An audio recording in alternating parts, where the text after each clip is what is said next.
Every great power that humanity discovers and wields in the world has both its negative and its positive side.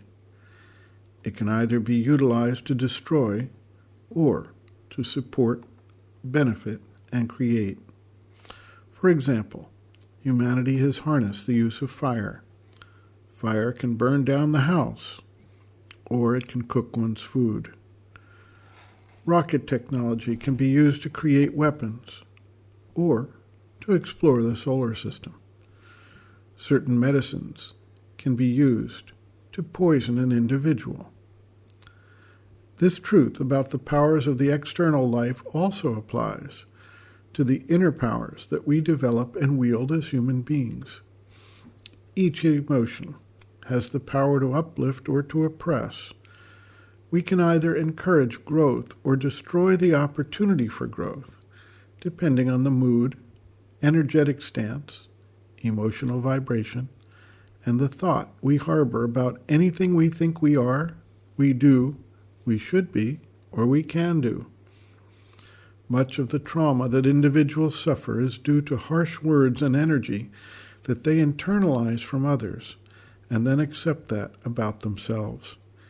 Emotional bullying is one such misuse of the power of emotion, for instance.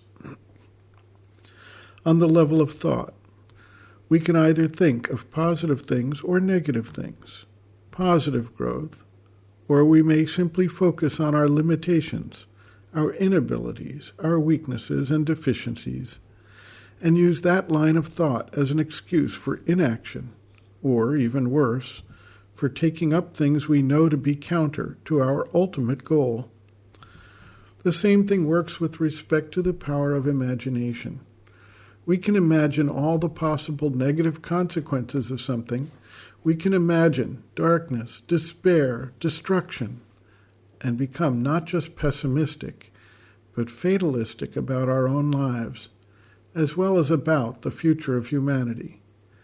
How many people today imagine that we have created for ourselves a doomsday scenario, whether nuclear weapons, greed, pollution, climate change, or even alien invasions or catastrophic meteor strikes? Yet, we can also see that there are signs of real progress in a number of areas.